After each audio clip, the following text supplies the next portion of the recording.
Welcome to Women in B2B Marketing, a show where CMOs, VPs of marketing, and all strong women leaders in B2B discuss their top tactics, strategies, and tips for building high-performing teams, leveraging trends, and ultimately rocking their marketing careers. Made by and for women, insightful for all. I'm your host and 15-year B2B marketer, Jane Serra. Let's dive in.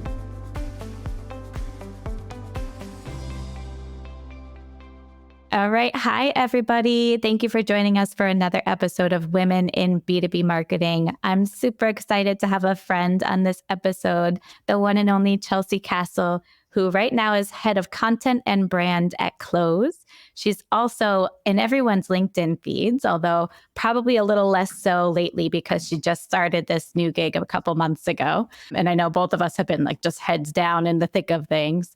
But so excited to talk to you today about your new role and what's working in content and just pick your brain for everybody here. So welcome, Chelsea. Yeah, thanks so much for having me, Jane. Excited to talk. Awesome. So if you don't already know Chelsea, she is queen of content. She has worked at amazing companies in the past and led their content programs. And I'm super excited to see what you do at Close. But before we get into that, I love to start off with just asking, how did you get into the world of B2B marketing and content specifically? Yeah, super fun story. So I actually started as a journalist. That's what I studied in school. Then I worked in newspapers for a while and got into magazines. And I was the editor-in-chief of 2 magazines. That was my first job out of college. So when I was doing that, I did that for a few years, really loved it, hit a ceiling and was like, what do I do? Do I go be a reporter? That feels like a step down. I wasn't really sure. I didn't have big aspirations of working for the New York Times or something. Although that would be cool.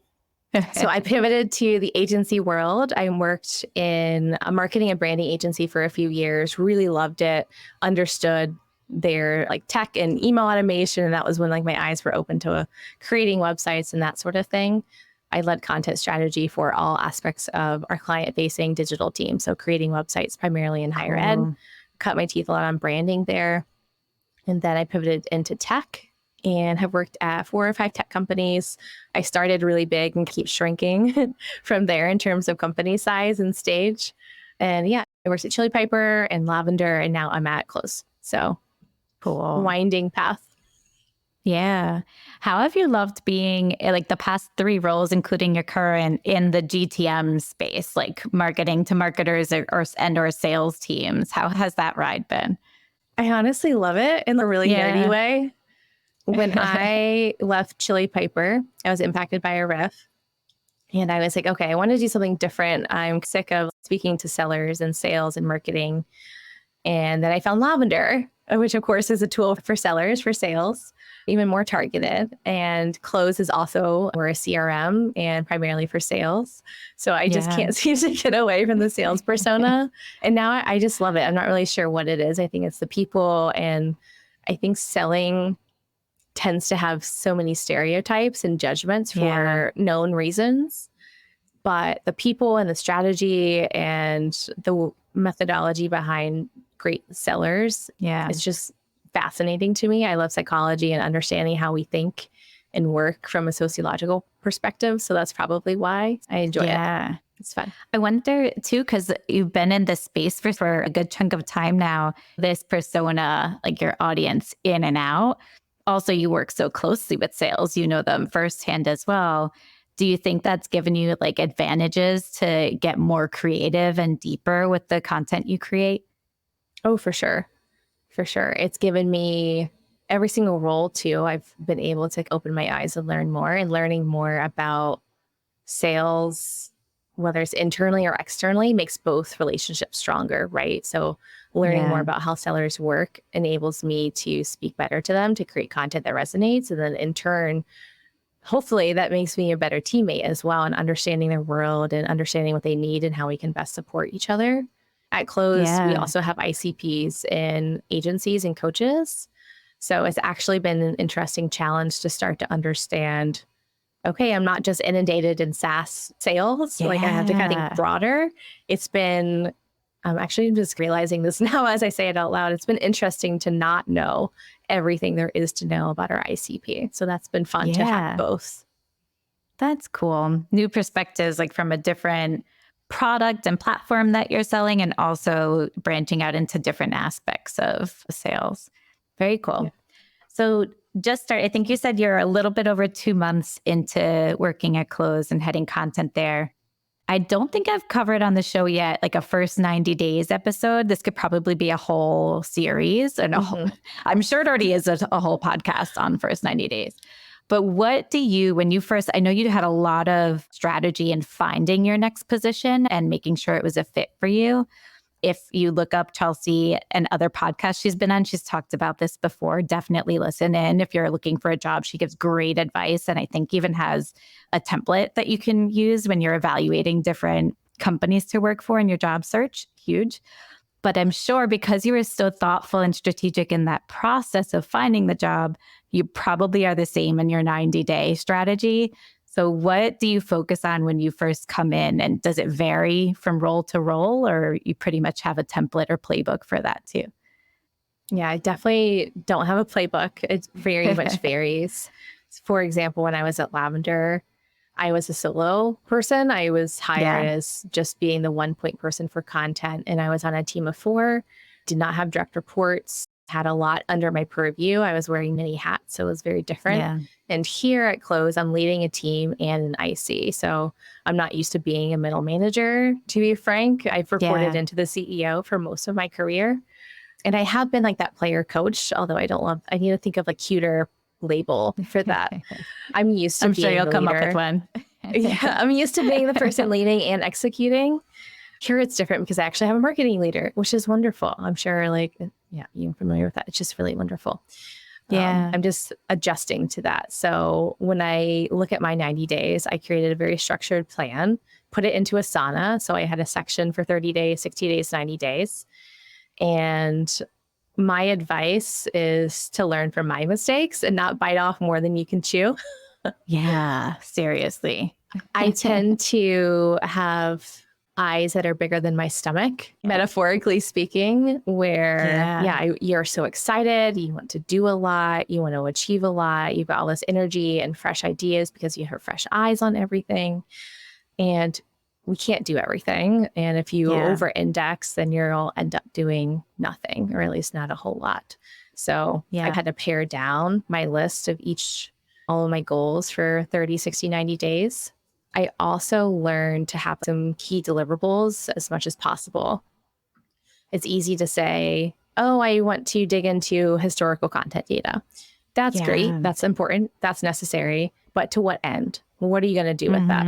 What is the end goal? Otherwise, you could be shifting and sifting through data for weeks if you really want to. Not everything needs to have a deliverable, but that was really helpful for me to hone in on key deliverables and just better prioritize maybe like 3 to 5 things, 3 ideally, like per month, just getting really specific and targeted with what I wanted to achieve.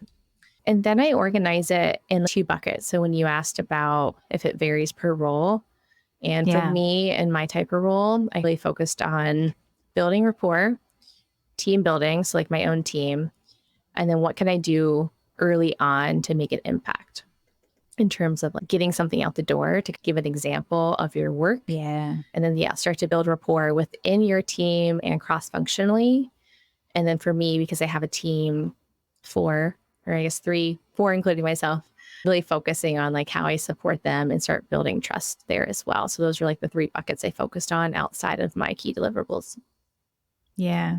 I love that. The team rapport within your initial team and the broader team is so important when you come into a new role, establishing trust and finding out what everyone cares about as individuals, and of course their goals and where you can fit in and help and get some quick wins there.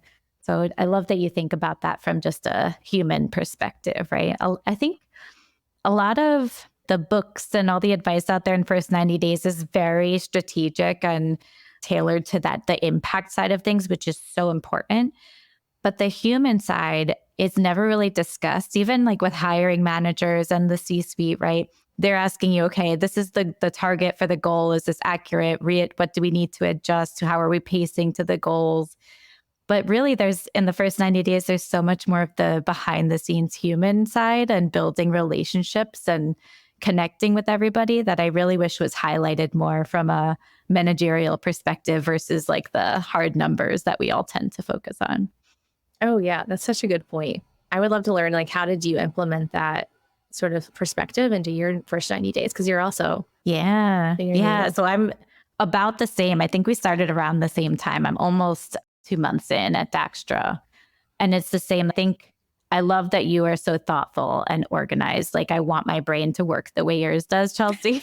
And these clean buckets, I need to take the time to write down what my strategy is in that way in buckets and organized. But I'm definitely focused on building those relationships and trust and seeing what I can do for everyone. I forget, I think it's the CMO of Calendly who I took this from, but she does like a magic wand tour, she calls it. And she asks all of her key stakeholders and other teams, if I had a magic wand, what's one thing you'd want me to fix? And I did that. And it was so insightful because I found some trends across what everybody's answer was. So things that I could tackle first and knowing what my priorities are going to be outside of hard numbers and goals, just things that I need to work on for the team. Yeah, I think a big piece is building that relationship, like asking the questions that show you care about what they're thinking about and you're hearing them. And yeah, super key to starting out. I love that. I think I'm going to use that. I'll do my own magic wand. The tour. magic wand, right? It's so good. I'm going to do that from time to time as a check-in too, I think. You and I were also chatting, something I'm struggling with, and we were chatting about before we turned the mics on, was how we are able to balance planning, getting creative and strategic, right? These big initiatives we want to roll out on the marketing team and the content team, but at the same time, hitting hard numbers and getting some quick wins in. Have you found a way to balance the two, or how do you tackle that challenge? Absolutely not. It's so hard. Still like figuring it out in real time. So for context, for anyone who's not familiar with Close, we are like the fastest, most efficient CRM. We serve teams under 50 really well. We're fully global, 97 people. Marketing team is about 10 people. And we're a mix of OGs and new folks. I mentioned all of that to have some context as we talk about like the landscape of what this looks like. But I think it's a super common challenge, right? Of how do you get things out the door? And also for us, we're in this messy middle of pivoting to a new strategy. And we like to think of it as we're riding a Titanic-sized ship in the new direction. And we say Titanic-sized because we're not the Titanic. We're not going to sink. It's just a monumental shift that we're trying to make in marketing strategies. And I know a lot of folks are going through this right now. I've spoken to various VPs of marketing and CMOs over the last few months where they're coming to me and saying, we're focusing less on SEO, but now we don't know what to do instead. And that's just one example, right? And that's a scenario for us too. It's like SEO has been great, but we're putting all of your eggs in one distribution channel, especially as Google evolves.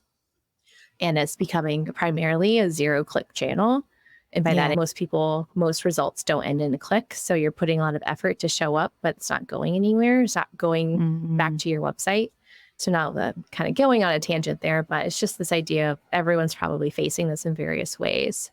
So we try to balance, I'm just thinking all the time, we try to balance what can we get out the door and while parallelly, like in parallel, thinking through our new strategy. So it's just been like a bit of a back and forth and accepting the limbo and ensuring that we're communicating around that and asking for patience and communicating the why and how behind everything that we're doing ensures that everyone else in the company who also really cares and that leadership understands what we are working on. Because marketing also tends to be working on a lot of things that others don't see.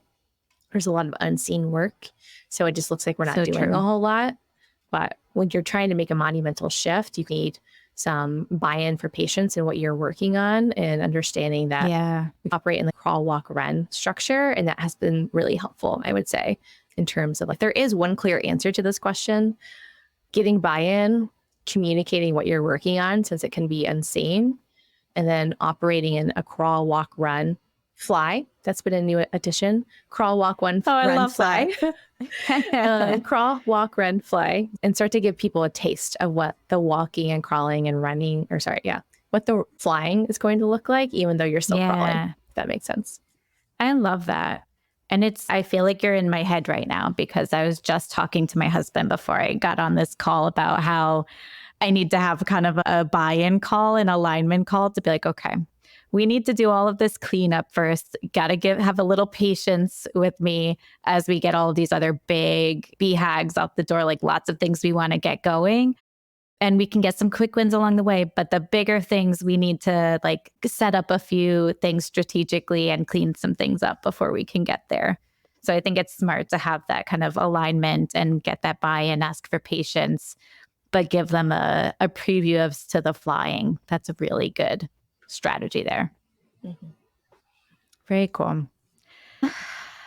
I want to, like you mentioned the monumental shift, right? And a piece of it, I'm sure, is that switch from SEO-based content and thinking to other distribution channels. Is there anything else that you see shifting or working more this year and in the future versus the past years? What's new? What's working in the world of content right now in B2B? Such a good question, because I think right now, if you were to look at LinkedIn as one lens into what's happening in B2B, Yeah. it feels like more than ever, there's not just a sea of sameness, there's so much noise. And at least for me, I don't mean this in a negative way, the things that do rise to the top aren't really anything crazy or radical or spectacular, or like the things that get attention. Those people are just putting themselves out there. They're just trying something a little different. I think there's a lot of opportunity for B to keep pushing and challenging itself to continually think differently. And by think differently, humans are such an imitative species that it's super easy that when you see one company do a LinkedIn takeover, for example, there is a period of time earlier this year where everyone was doing a LinkedIn takeover. And I think everyone collectively got burnt out on it really fast. And I participated in one. So I say that as somebody who like participated actually in more than one. Yeah. And there's nothing wrong with it. It was just, that's a great example where I think every marketer would like nod their head and be like, yep, like we did it. We were part of it. We saw it. And we just like killed that tactic really fast. I don't see them anymore. So I just think there's a lot of opportunity. Maybe it'll have a comeback now. Maybe. Or it's like, thinking inside the box isn't a bad thing. There's maybe always a time and place to think inside the box. So when we just do it differently. So I just think there's a lot of opportunity for us to challenge ourselves to push harder, because I think what is rising to the top isn't anything crazy. And also it's sometimes trying to be different for the sake of being different. Like maybe let's touch on this trend or this TV show because it's timely. But then I think we should always take a step back and ask ourselves, okay, that's a cool idea, but does it speak to our audience? Is it really empathizing with their problem better than anyone else can? Are we deviating from our strategy and our core company and brand vision? And there's nothing wrong with maybe just like throwing some spaghetti on the wall, seeing what sticks, but it's what's top of mind for me, really. Yeah. So interesting. And you're right. I think there's like these trends that come up. And I wonder, I'm sure you've done this in your amazing career and journey so far in different stops. Have you ever been like the leader of one of these trends on the first takeover in LinkedIn? Or has there ever been something that just stood out as I started that and I'm so sorry kind of thing? Oh, that's a good question. It's hard to know who started these things, right? LinkedIn takeovers could have been something at Chili Piper, or I feel like it was one of the GTM SaaS companies. Yeah. So at Chili Piper, we did start doing takeovers. I don't know if we were the first. I think we were definitely among the first. Lots of learnings from that, where we would provide everyone with a document of here are like 10 to 20 different posts that you can copy and paste or use and make your own to promote an article that week or a video or a campaign, what have you. I really think we over-indexed on that. I think it was successful to a degree, but then you would see in your LinkedIn feed every single person, like just faces all with little Chili Piper emojis or like orange circles around your face saying the same thing. Yeah. So I don't think LinkedIn takeovers are bad. I think we can just rethink how we do them so that everyone's empowered to put their own personal touch on it, be a little more organic in the approach, which isn't always scalable, but I think it makes the impact and the overall impact and quality higher. Yeah, takeovers were definitely a new thing.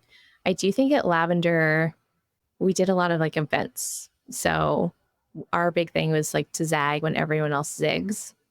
And after about 6 to 9 months, we were, okay, what happens when everyone else is zagging also? Like when everyone else is trying radical things. We would go to events and start to see that people were offering like tattoos at their booth. Wow. Like real tattoos? Yeah, like real tattoos. Wow. Like I think it was maybe like the stick and poke tattoos. I'm not super familiar with the tattoo industry, but they were real tattoos. Cool. And I think someone else I think they also had branded temporary tats, and someone else had friendship bracelets similar to or inspired by the Dunkin' Donuts friendship bracelets. All of that to say, it's like when everyone else is doing that and when everyone else is starting to zag, when like you think that's your thing, then like the only thing that you can really fall back on is authenticity and ensuring that the way you are doing it really speaks to your brand and being authentic to what you stand for and also what you don't stand for and who you serve and who you don't serve. And I think that's maybe where we start to, it can be really easy and tempting to maybe stray off course a little bit because you're just you're wanting to try a whole bunch of different ideas and see what works and what resonates. Yeah. I forget who I was talking about this with, but I feel like we always talk about getting inspiration from B2C brands, right? Because everything happens in B2C marketing first. And then 10 years later, it comes into the B2B marketing space. And then in our bubble of a world, I feel like it's the same with GTM. SaaS companies are the first to market within the B2B world. And then 5 years later, it starts to trickle into other industries in B2B. So I wonder if being in the sales, like having sales as your persona for the past few companies, if you feel this, it can go either way, right? There's a lot of pressure because you guys are like the first to market with a lot of things. It's always like the best marketers in that space.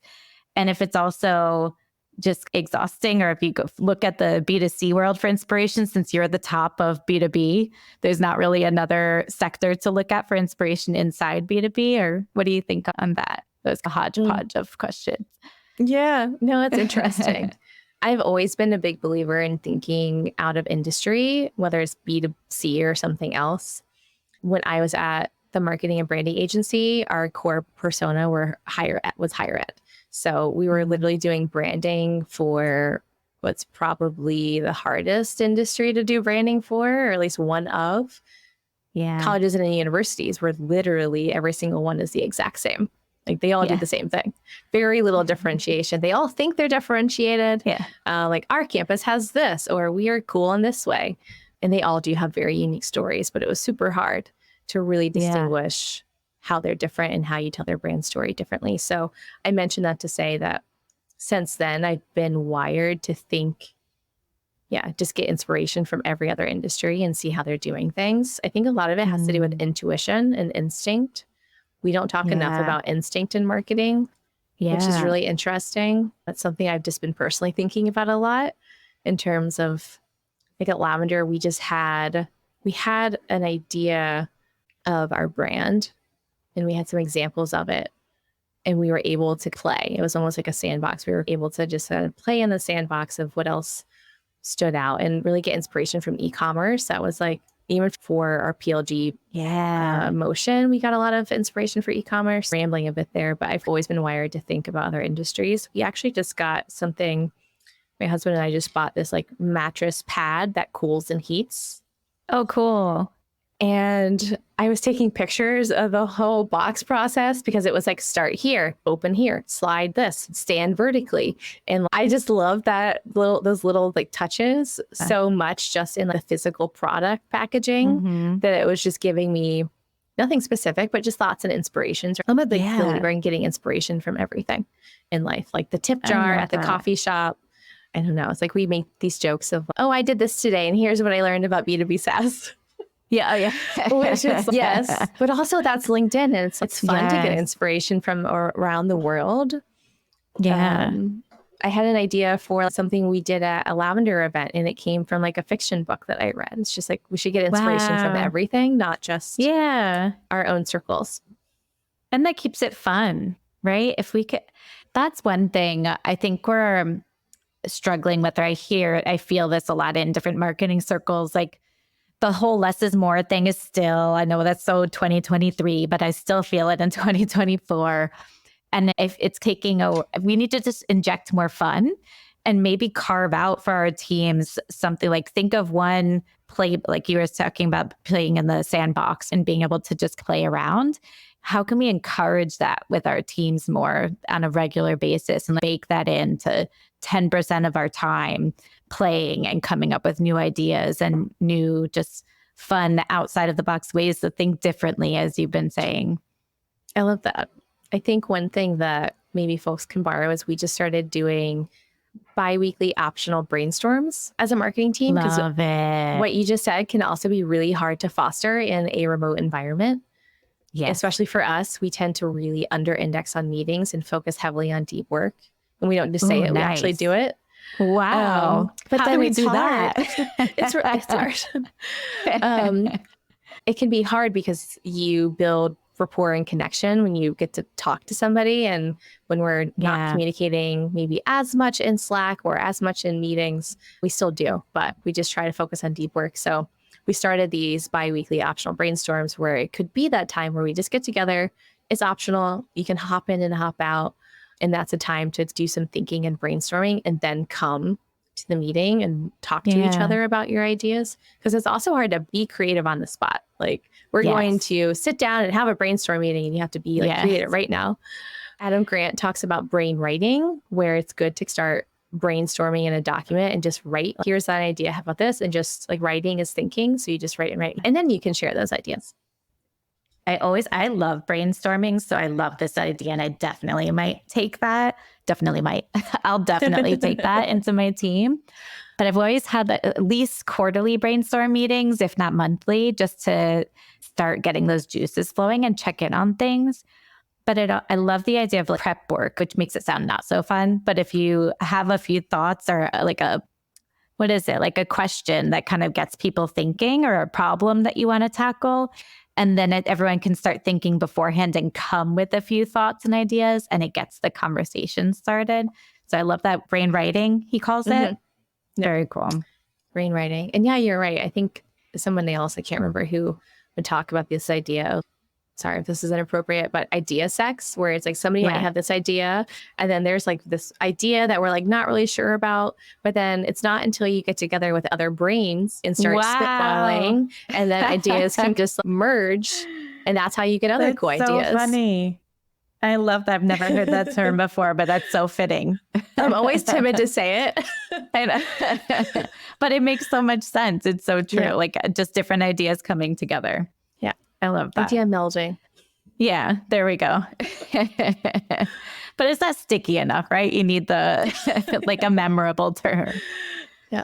One thing that I think I see you write about this a few times, and I love it because I come from a conversion marketing background, but you talk about content that converts. Can you explain this or unpack it a little bit for us? What is content that converts for you? It helps to start maybe with defining conversion. What does that point of conversion look like? What kind of action are we trying to distinguish as that conversion point? It might look different per tactic or per ICP, per function, per company. To me, though, marketers tend to over-index on forcing an action, or we tend to over-index on conversion, and we under-index on building a connection or trying to build a connection. So I think content that converts to me first speaks to the audience and seeks to empathize with the problem that you solve for them better than anyone else. That is category creation, right?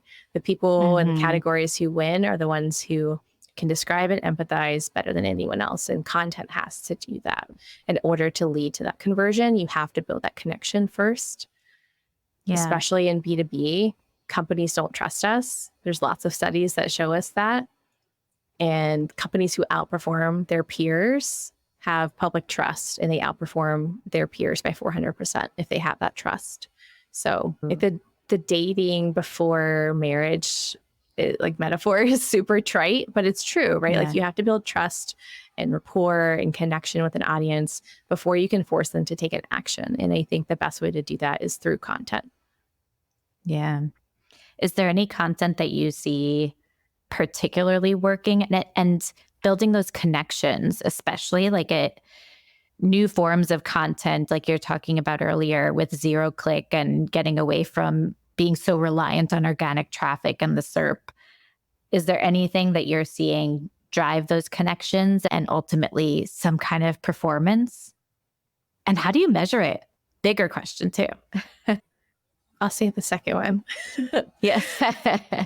I think there is a new era we're entering when it comes to written content. So when people would think about content marketing, they would think about blogs and SEO blogs. But I think we're starting to understand modern marketing and content marketing now, or I guess I should say like content is marketing. Every function within marketing needs content. And I don't say that in a self-centered way. I just say like everyone needs content. Everyone needs words. Yeah. It's the content foundation marketing, of all marketing, for sure. 100%. Everyone needs words. So I think it has to be a diverse mix, content types and mediums, meeting your audience where they are at every channel, going where they live. So most marketers, or I would say a lot of content doesn't resonate because it doesn't speak to them enough or just trying to check a box. I see this everywhere. I've been part of these teams. I see it still. I see some teams who used to do it and they're pivoting. It's still very pervasive, I think, especially outside of SaaS. I think SaaS is starting to get the memo and has evolved. But like you were saying earlier, SaaS kind of influences the rest of like B2B in some way. Yeah. So we need to get away from box checking, focus more on audience research. Where are your ICPs living? What content are they consuming? Who are they listening to? What communities are they living in? People actually don't do enough of that, or at least it's hard to ensure that those learnings are intertwined with the actual content you're creating, because then you're still beholden to meeting a goal at the end of the day. So it's a long-term game. So there's got to be a balance of implementing all of those learnings into your content, getting it out the door. And when I say content, it's video, it's long form, it's short form, it's humorous content, it's edutainment content, it's educational content. You need a really diverse mix of all of those things so that your consumer can choose they can choose to consume content from you in a way that they desire, whether it's a video or something written. And then the goal, of course, is to keep them in your ecosystem until they're ready to buy or share you with someone else. Do you find, I know we're talking about written content primarily, but do you find that different forms of content are outperforming, or with the SEO world changing so much, do you see different forms of content like video and audio becoming even more important or part of the play and repurposing it? Or what do you see happening there? Yeah, for sure. I think it's a great way to start to create like a core piece of content to then repurpose in various ways. One project we're doing right now is episodic, but it's written and video per episode. So there's something to be gained from each. One thing I've learned is to think about what you can do in each medium that you can't do in the other. So what can we do in an article through written word that you can't do in video? And then what in video can you do that you can't do in the written word? So thinking about how the story flexes per medium, that's been really effective. Do you have any examples of that? What, like, of something that written words can do that video can't, and then vice versa? Sorry to put you on the spot. Yeah. Let me think. Yeah. So one of my, what is it called? Like feathers in my hat from Lavender, we did this massive article and they were our email frameworks. So if someone's not familiar with Lavender, it's an email coach writing tool. But in addition to the tool, we did a lot of education around how to use the tool, how to write better emails, that sort of thing. One of our co-founders had a lot of frameworks. So we spent time expanding on them, writing more frameworks. And then I wrote this giant article that would probably get like 8,000 to 10,000 views per month, which I've never seen in my lifetime. Yeah. And the most interesting thing, and why I mentioned the metrics, is to say that we would maybe see for the course of the year it had, or at least for a period of time, let's just say like 50,000 views. Yeah. When you look at the percentage of unique views, this is like an under-indexed or underrated KPI is to look at unique views compared to total views. And there might have been like 8,000 unique viewers, but 40,000 total views. Wow. So that was telling us that They a lot keep of people coming were back. saving it and they kept coming back. And it makes sense when you think about the type of content, right? Because it's tangible, it's tactical, it's something that it's a framework that they can take and use. We then built that into the product because it was so impactful and we knew that people wanted it. So that to me is an example of it's so much easier to do that in a written form because people need to see it visually written out. But we also did videos about it. Again, who's a sales influencer, was on the team at the time, and he made videos about some of the frameworks as well. And instead of, there were like 16 or 13, so he would do a video, or I think he did a few, where he would focus on 3. And he was able to then speak to it in a different way with different types of visuals, right? Like where we had a mouse, and then he was able to I can't think of examples off the top of my head, but he was able to then speak to the frameworks in a visual way. And everyone's different, right, in how they learn. Yeah. So you could get something out of both types of content, right, and still learn about writing better emails with these frameworks. So cool. Thank you for the example. I think that's so great. Yeah. Like just knowing that kind of answers my measurement question before too, like how you can measure connections. Right there with unique views, you can measure it right there. They're coming back. So you're building that continuous relationship with this person who's viewing your content and valuing it. So that's cool. And then the written piece, obviously for emails, you need to be able to see the emails and copy, paste, and edit from there, right? From the framework. But then the video side can double down on that in different ways and show different visuals. Very cool. Yep. Thank you. Additionally, to expand on the measurement is I'm a huge advocate, lover, fan of qualitative feedback. So what we also started to see is people were sharing the frameworks constantly, talking about them in your DMs and comments and channels and on Reddit. Seeking the qualitative feedback, I think, is so much stronger. I'm far happier if we have 5 comments on a LinkedIn post about content and all 4 or 5 of those people are our ICP. That means way more to me than 5,000 views. So true. Priorities and understanding where to pull that data and feedback. And you can probably also take any feedback that they gave and go deeper into that, right? And take it and apply to the content too. 1,000%. Yeah. I'm a big fan of doing that. On the flip side of this, is there anything that you see is overrated right now and that you're just done with in the world of content? Other than LinkedIn takeovers? I'm just kidding. I think there's a lot of white space just to clarify myself there, finding a different way of doing those because there definitely is something that happens where there's a groundswell about the same thing on one platform, but I think we need to push ourselves to do something different. So in terms of what's overrated with content, I see a lot of just forcing it. There's a lot of, I'm an advisor for this brand, or I'm a brand ambassador to this brand, and let me post a graphic saying I'm a brand ambassador for this brand. Then I never see a whole lot after that. Or if I do, it feels less authentic. Yeah. So I'm not necessarily saying that's bad or wrong or overrated. I just think it's maybe the juice is not worth the squeeze. There's not a whole, I don't know how that builds trust or rapport. I think, maybe leveraging authentic relationships, going a little deeper, building, I don't know, just going a little deeper in those tactics rather than it feels like a quick win. Yeah, like checking a box. Okay, we did this, they shared this, and then, forgetting it. So interesting. And that kind of goes back to what we were talking about with balancing the creative, thinking outside of the box, and then getting these quick wins. And we all have our checklist of things we need to get done. And we really have to just force and lead by example ourselves, hopefully, that creative thinking and taking the time where we can to do something differently and have reasons for doing what we're doing. And how can we, just questioning it, rather than just going through a checklist, right? Or someone else's playbook. Just how can we make this more unique and authentic and build those connections, like you were saying?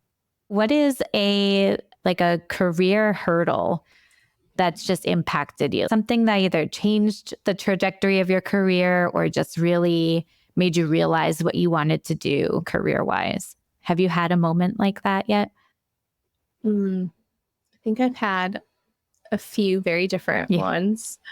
The one that comes to mind, though, is when I had my child, when I had a baby.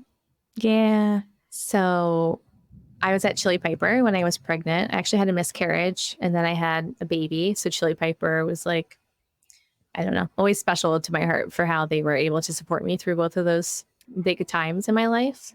When I was pregnant, so this was 2021, I had a high risk pregnancy and I needed some additional time off just due to some medical issues that I was facing. Yeah. And then when I came back from maternity leave, we had a riff a few months that after I had just come back. So after you have a kid, as you're okay, I feel, especially your first kid, I don't know what it's like because I only have one, but I assume especially the first time you're like, okay, like I feel completely different. I'm adjusting still to this new version of yourself, this new version of your life. Everything's completely like upended and different. I felt like it took me a while just to brush my teeth. Like I also didn't have an easy labor and delivery and everything. So it was just like a really like wild time of change. And then you have to go back to work and you have to relearn a lot of things, figure out how to do your job again. And for me, like nothing else mattered. I was like, how can I focus on SaaS and marketing and content when I just had a child? This is amazing. Like nothing else in life matters because she's amazing. You know, it's like everything just seems so trivial and meaningless in comparison to like creating life. So that was one aspect of it. And then, I was impacted by a riff and then it's okay, like another big curveball, another big change, trying to figure out. So short answer is that was like a big hurdle or challenge for me of figuring out who I am now and trying to figure out how I do my job, what my job looks like, how my priorities have shifted also. Because everything felt a little meaningless or we're SaaS companies selling to other SaaS companies. So I had a lot of priority shifting. So when I was looking for a new role, that's where the template that you mentioned earlier in the conversation, that was the origin where I was like, okay, I'm going to get very specific and concrete on what I want and what I don't want. And choosing a next step that allows me to intentionally design and live a life that I want to live, knowing that I care differently now. Not that I didn't or don't care about my career, but I just felt differently. And it's even changed since then. We're always evolving and changing who we are. Yeah. And we don't think about that enough, I think, as like another side moment where as parents, we talk a lot about how quickly our kids change and how amazing it is. And it is incredible. And they change literally every single day. But we don't think about like we're changing every phase too. That's like, so funny. Every single phase. Yeah. We were just talking about that too. I feel like when we catch up about like our kids and how they're doing and how they grow and the words they say and don't say anymore, but we never ever think about that for ourselves. Like, how are we changing? What are we interested in? What do we not say anymore? Could be a fun reflection point. I feel like we all just need, personally and at work, we need to have timeouts to just think and reflect and get creative and get the juices flowing in every aspect. Like we just don't make enough time to do that in work and outside, it seems. I love that. It's like we need some timeouts and we need some recess. There we go. Like happy timeouts. Like happy timeouts. It's like, especially as teams. I actually thought about this when I was talking to my boss earlier today, where it's like these brainstorming meetings we are implementing. It's almost like, can we have class outside today? Can we have our meeting outside? Can we make everyone go take their meeting in a new environment to start to, and when you change your environment, like you change your mind. And also when we're working at home, I get so much inspiration from the world. But if I'm just in my office, like I need to go to a coffee shop or I need to go to a co-working space. Like you need to mix it up sometimes. Because that's where your brain, like otherwise your neural pathways are just like the same. We're not making any new ones. So true. So even just, change of environment and time. We all just need more time, right? Yes. So funny. On that note, one last question for you today. If you could go back in time, I've learned to just love this question. I hope my listeners also love it, or DM me if you want me to stop asking this question, everyone. But if you could go back in time 10, 15 years to Chelsea just starting out in marketing, transitioning from journalism into the world of marketing, what would you tell yourself now, knowing all that? This could be a book, I'm pretty Right? sure. You should write one, Chelsea, by the way. That would be a great book from you. Thank you. It's very kind of you. I do have aspirations to write a book one day, but I have no ideas. That's a lie. I have lots of ideas. Too many ideas, right? Too many. That's always my problem. My advice would be stay hungry and never stop being curious and asking questions and to listen to your gut always. I think I underestimated myself. So I would say, like, never underestimate yourself, and everyone is figuring it out. Even the people who look like they have their shit together are also still just figuring things out. We're just, like, no one really teaches, I don't know, at least like in what we do. Like, I have sisters who are principals at schools and work in children's ERs and like make a real difference. Not that we don't, but I know what you mean. It's different. It's just lives, different. like literal lives in their hands, like children and like, they're saving lives. Sick people. Exactly. So I focus a lot on like the people that I impact with my work, but that is just to say that I really got away from what I started with saying there. But the whole idea of like everything, like we're not taught. You can go to school for marketing, but it's different when you're actually doing it. And you don't need to go to school for marketing to be a marketer. You can, but you don't have to. So it's just to say that every day is a lesson. And as long as you're focused on trying and getting 1% better every day, that compounds. And just trying every day, not underestimating yourself.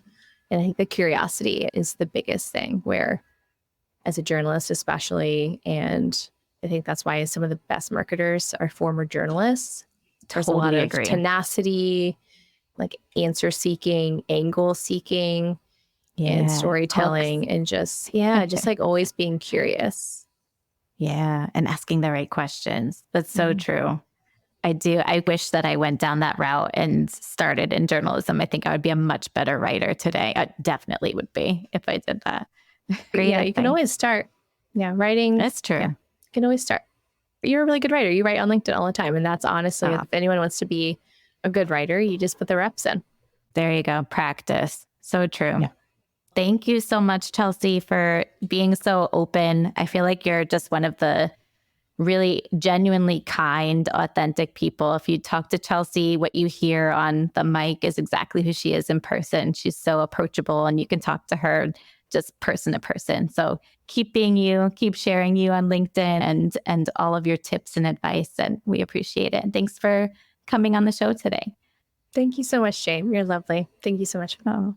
And for anybody who wants to connect with you, LinkedIn, I imagine, is the best place to do, right? For sure. Come find me.